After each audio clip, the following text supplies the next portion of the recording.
This is Lewis Hart for Boxing Social in association with Empire Fight Store, Forged Irish Stout, freebets.com. Delighted to be joined with Dev Sahni. We've been starved of you, Dev. What's been going on, mate? I reached out to you. Let's do a Zoom, mate. Said, go on, let's wait. We finally got some content from the main man. You've got to build up that anticipation for the 200 views or whatever we're going to get. You've got to build it up, just hit it at the right time. You've got to create that hype. That's what we've got to do. I've seen it, mate. You've got to give it a little plug there. I've been seeing this everywhere. Hype, I've been seeing it. It's plastered all over my Instagram. Mate, what is the hype? It's just a really nice energy drink. They seem to be taking over. Every time I go on social media, they're sponsoring another event. They're involved with the Sheeraz Williams show for Queensberry next Saturday.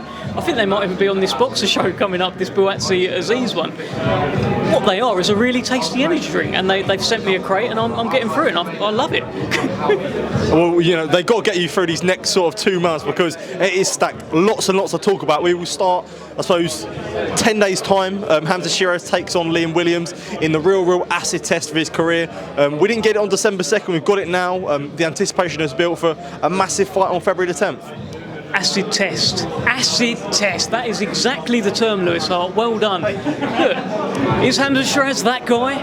18-0, 14 knockouts, knocking everyone out. Sometimes it only takes him a couple of rounds. He looks like the guy, right? 24 years old, got a good fan base, looks the part. But Liam Williams will be the opposite corner saying, hey, I'm not done yet. I've still got plenty to offer. I still want to be a world champion. Let's find out. By far, the biggest challenge of Hamzah Sheeraz's career so far. I think Liam Williams has been training like an animal from everything I've been seeing. He had a run out at York Hall where he just knocked a fella over and around. His confidence will be high. He looks like he can still punch. He looks like he can still fight. And he looks like a man determined to dethrone Hamzah Sheeraz as a WBC silver middleweight champion. We're talking about men who can punch and are still got a lot to give. There is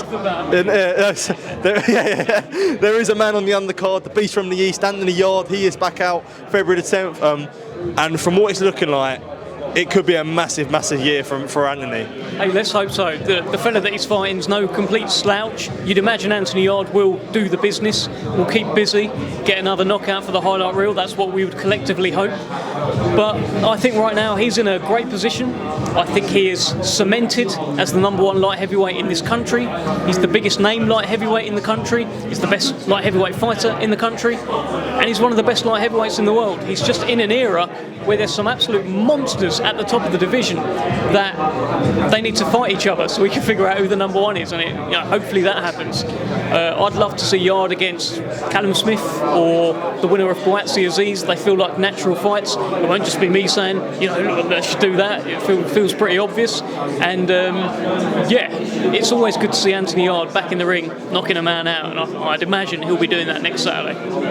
Absolutely, and we do have to talk about this Saturday because it is definitely of interest for Anthony Yarde. Joshua Buatsi takes on Dan Aziz. This isn't a disrespect to Dan Aziz, but since they've sort of came up from the program, I think Buatsi turned pro 2017, Yarde turned pro 2015. They've been on almost a collision course to meet each other one day. You ask anyone outside of the heavyweights, what's one domestic fight that you want the most? It's Joshua Buatsi versus Anthony Yarde. Do you feel like, whilst Callum Smith is there, and we'll get onto the 5 versus 5, that would be the natural fight that everyone would want to see? Joshua Buatsi, Anthony Yarde, really that we've wanted it for so long, really, and we could potentially get it this year.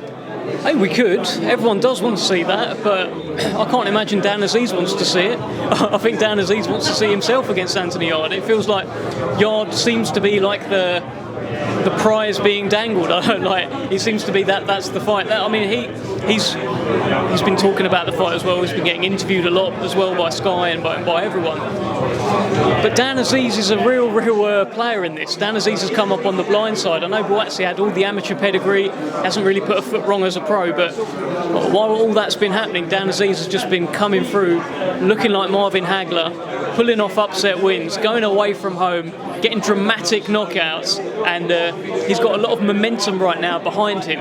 I don't know who's going to win. I genuinely don't. It's a fascinating 50-50. And especially when it comes to Anthony, and we said that he can be in big fights. Did it show sort of the resilience that he's had, especially from, I suppose, a year yesterday, I think, or a year or two? You was kindly reminded, I did see that from the Beterbiev fight, it shows the resilience of Yarde, that he's he's rebuilt, and he's now back in the mix and in big fights again, like the name he is.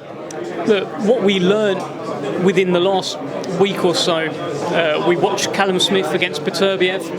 Callum Smith had a lot of backers going into that fight, a lot of people thinking he was catching Beterbiev at the right time, going to knock him out with a big left hook. We were hearing all of this, right? And he didn't. Credit to him, because he kept fighting, he kept swinging. It took it took the corner throwing the towel in the end for the fight to be stopped. But Anthony Yarde's performance against Beterbiev has aged well as a result of that. There's no doubt about that.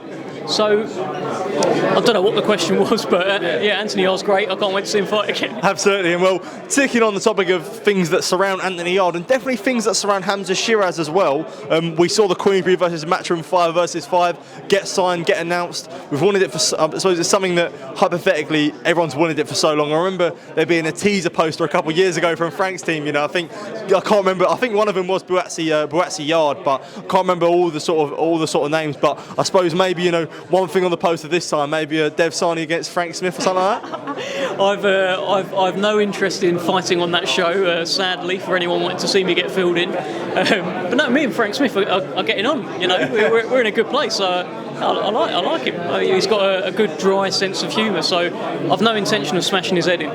Well, I'm sure you have no intention of smashing his head in, but I'm sure there's a lot of Queensberry guys who you have a lot of intention of smashing some Matchroom heads in. That is an exciting prospect of potentially seeing that this year. And as I said, it definitely surrounds Hamzah Sheeraz and Anthony Yarde when they both could have matchups on the Matchroom side. It would be great, wouldn't it? I don't know where they are going to land with weight divisions, which fighters. I don't know. I'm so curious. I'm watching on like you guys are, Ben, because apparently the announcement's going to be made when it's AJ and Ngannou fight week. That's when it will all come together. Hopefully that is the case, because I can't wait to see who it is. If you're talking about Hamzah Sheeraz, I don't think they've got a middleweight that beats Hamzah Sheeraz. Genuinely, if I look through their website, they got Amma Williams and Felix Cash. So I'll say it again. I don't think they've got a middleweight that beats Hamzah Sheeraz. I don't think they've got a light heavyweight that beats Anthony Yarde. By the way, I don't think they've got a featherweight that beats Nick Bull. I think I'm sure there's weight divisions where they do have the advantage, but off the top of my head, I'm looking at that and I'm thinking Queensberry have got some very, very strong guns heading into that war.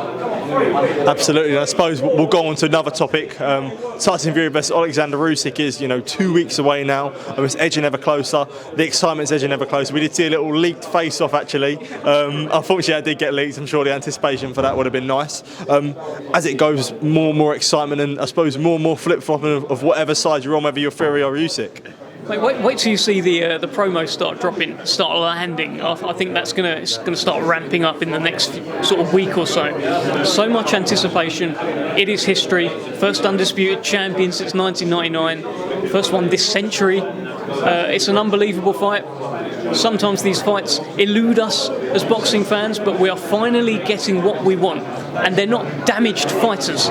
They're both undefeated. They're both at the pomp in their pomp, at the peak of their powers. And there's so many questions heading into it. I can't wait for that first bell to ring. I really don't know what sort of fight we're going to get. I look at Tyson Fury's size. I look at him being 50 pounds heavier. And you've got to look at that and think, well, surely he can lean on Oleksandr Uysk and, wear him out. But Oleksandr Uysk is not just some other heavyweight. He's a real G. This is a guy who was undisputed at cruiserweight. This is an Olympic gold medalist. This is a guy that has Anthony Joshua, Daniel Dubois, Derek Chisora on his resume at heavyweight.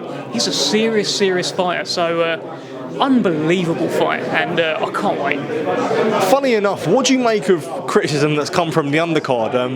I suppose does it show how how much sort of the standard that has been set by Saudi Arabia. When we see the 23rd of December and cards like that, like people are actually being critical of a card that's got like 2 world title fights on it as well.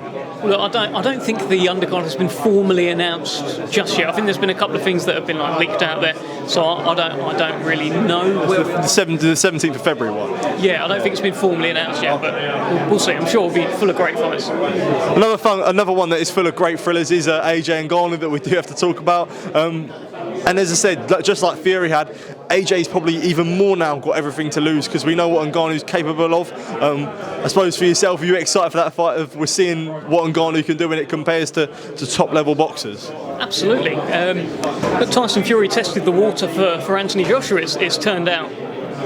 Wanted to see how hot it was. It turns out it's very hot in different parts. And now Anthony Joshua has the benefit of the 10 rounds of footage where Ben Davison, Lee Wiley will be forensically studying every frame moment by moment, and they'll come up with the perfect game plan, I'm sure, to get Anthony Joshua through this fight against a very, very live underdog. And we know how live he is. We know how hard he hits. We didn't know some of the stuff before. We didn't know whether or not he could box. Certainly didn't know he could switch southpaw. All of this stuff, it turns out, Ngannou can do. And now AJ can be prepared for that and be the best AJ. And he'll train so hard for this. He'll train like this guy can take his head off, and he can. So, yeah, it's a big fight, big moment, a lot to lose for AJ as well. If he loses to Ngannou, he will face a lot of criticism. And we did see what Turkey said at the press conference.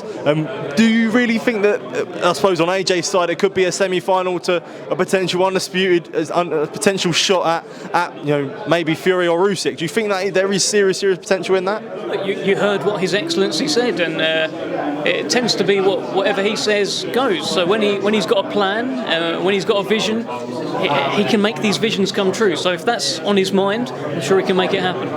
Absolutely, Dev. Just want to say thank you for taking time to speak to me. Always good to catch up with you. Good to sort of kick off 2024 speaking to you, the debut appearance on Boxing Social, and yeah, appreciate it, mate. Thank you. Cheers. Before I go, just make sure you try that. I mean, you got. By the way, look, cheesecake flavour. I've got watermelon flavour in the bag as well. Best I've ever tasted. It's unbelievable. Some of these energy drinks, they don't taste great. You know that, Lewis. What energy drinks are you talking about? Come on. There's a lot out there that you drink a little bit and then you end up pouring it down the sink. You ain't pouring none of this away. Is it? Because I know you're a man of Monster, so is this like a transition now? Yeah, fully. I mean, but Monster's good, but it's quite big. There's a lot of it. I end up leaving some of it. This is just quite small, so perfect. Absolutely, Dev. Thank you for taking time to speak to me. Appreciate that little plug, mate. And yeah, I'll be catching up with you next week, mate. Top man. Thank you.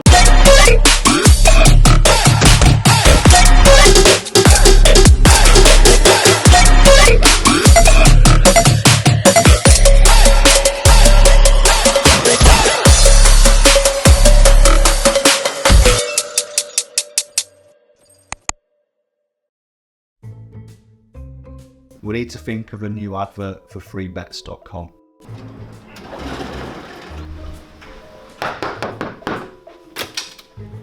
Get your best betting offers from freebets.com. Yeah, that'll do. The following deals are now live.